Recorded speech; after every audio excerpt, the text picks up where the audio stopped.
Good morning, everybody, and welcome to the Recovery Classroom. My name is Drew. I'm an alcoholic through and through. And today, by the grace of God, I'm a recovering alcoholic, and I couldn't be any more grateful nor thankful.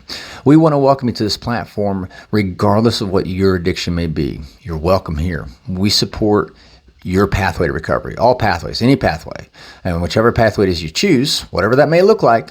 Well, we're just here to help, and we want to make sure that it works for you. Real quick, if you're local to the Huntington, West Virginia area, tomorrow night at 7 o'clock at Pea Ridge United Methodist Church, we're going to have our crosstalk meeting. Encourage you to come on down, check it out. If you've never been to a crosstalk meeting, I think it's going to be a different type of meeting for you. I think it's going to be one that you like. We've had a lot of great success, a lot of great feedback with that meeting and that format. It's just a group of drunks and drug addicts sitting around talking shop, talking about recovery. We're just wanting to get sober and stay sober. And we get to drink some coffee with sugar, some of us, while we're doing that. So I want to encourage you to come on down tomorrow night, 7 o'clock at Pea Ridge United Methodist Church. I want to talk today about belief and how belief can play an incredibly important factor. Matter of fact, it's central. It's really central to recovery. I remember I was working with one of my sponsees, who's a good friend now, and he was early on, and we were sitting in my truck and we were talking about belief and kind of how that played into part. And I pointed, and he reminded me of this the other night too. I pointed at a stop sign or some sort of road sign, and I said, if I can get you to believe that stop sign or that sign will get you sober, and it gets you sober, what's the fucking problem? Right? What's the problem that it's a stop sign? What's the problem that it's a sign? If I get you to believe that sign can get you sober, and it gets you sober, what's the problem, right? And it's really important because, again, belief is essential to what we do. Great example, when I came into the rooms in 2021, I didn't believe that I deserved to live. I didn't believe that I could love myself again. I didn't believe that I could ever forgive myself for some of the stuff that I'd done. And I sure as hell didn't believe there was any hope for me left. Matter of fact, it had been so long since I'd had hope, I even forgot what hope was, right? So, when I came into the rooms, that was one of the first things that was really profound to me was I saw people who had hope, and I couldn't understand that. So, and after a while of hanging out with these people, like-minded individuals, that's why we say like-minded individuals. After a while of hanging out with these people, well, lo and behold, I started believing that there was hope for me. I started believing after some time that I could learn to love myself again. I started believing that I could forgive myself. And most importantly, I started believing that I can recover. And that's why I say every morning, I'm an alcoholic through and through, and today, by the grace of God, I'm a recovering alcoholic. And so belief is very central. And I used this example the other night in a crosstalk meeting that we have on Tuesdays at the 28-day facility we were attending. I used this example with them. I asked them, when we went around the room and I asked them those same questions, how many people believe that you'll never be able to love yourself? How many people feel like you'll never be able to forgive yourself? How many people believe that you'll never truly be able to recover? How many people believe there's no hope? I asked them, and it was actually kind of shocking the number of hands that would go up. And it was very telling. And so later towards the end of the meeting, I had them break out some note cards, gave them some note cards, and I asked them, I said, come up with 3 conspiracy theories, 3 conspiracy ideas. I'm not here to debate the merits of whether it's right or wrong, whether it's valid or invalid. Just give me 3 conspiracy ideas. And I ask you the same thing. Come up with 3 things, 3 quote unquote, that might even be conspiracy theories. Ask yourself, do I believe in, UFOs? Do I believe in ghosts? Ghosts, that's a good one. Do I believe that there's a conspiracy within the JFK assassination? Whatever conspiracy theory you want to come up with it right now, and bookmark it in your mind. Because, again, this segues into that whole idea of belief.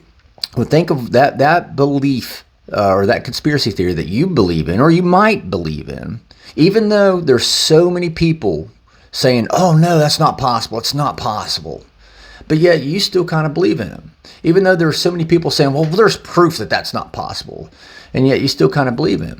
So ask yourself, if you believe in that conspiracy theory, why is it so hard for you to believe that you'll never be able to recover?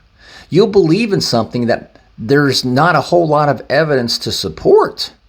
And you'll believe in something that might have a lot of evidence to support to the contrary, but yet you still believe it. So why are you willing to believe in, say, a conspiracy theory, but you're not willing to believe in yourself?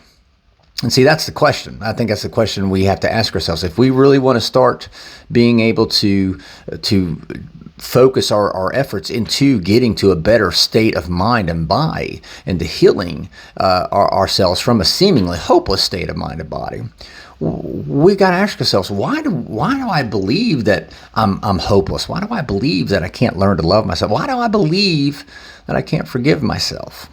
And again, I point back to the whole idea of a conspiracy theory. And I don't care how, I'm not here to debate the merits of whether this conspiracy theory is true or not. That's not the point. The point is, if we're willing to believe in things, even though there may be evidence to the contrary, why are you not willing to believe that you can recover? Why is it so difficult? There's probably a lot more evidence to the contrary to support maybe a conspiracy theory that I might believe in. There's probably a lot more evidence to support the contrary of a conspiracy theory than what there is evidence that I can or can't recover. And again, that's the question I want to ask you today. If we're so willing to believe in a stop sign, or if we're so willing to believe in a particular 12-step recovery program, be it AA, NA, if we're so willing to believe in a church, that's another good one. People, I put my faith and trust in Jesus Christ. I'm glad you do. I do too. If religion wasn't, as a matter of fact, Bill even says, talks at the end of chapter 2, we don't care what religion you are. This doesn't really have anything to do with religion. This has everything to do with spirituality. But it comes down to, again, as I reiterate, belief, what we believe in. And, so I want to encourage you today, ask yourself, what do I believe in that other people may not believe in? What, is it conspiracy theory? I don't know. It doesn't matter. Do I believe the Dallas Cowboys are going to win the Super Bowl?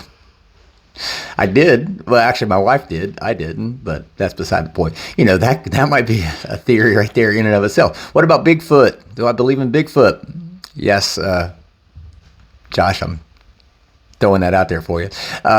So I want to encourage you today, if you're willing to believe in these other things, why is it so hard for you to believe in yourself? And with that being said, I'll let you guys go. Real quick before we leave, I want to give a special shout out to one of our close friends. She's become such a close friend already in such a short amount of time. You know who you are, Drinda. Thank you for being a part and running around with us and acting crazy and goofy with all of us. We love you, and we want to congratulate you today on 3 years. That is huge.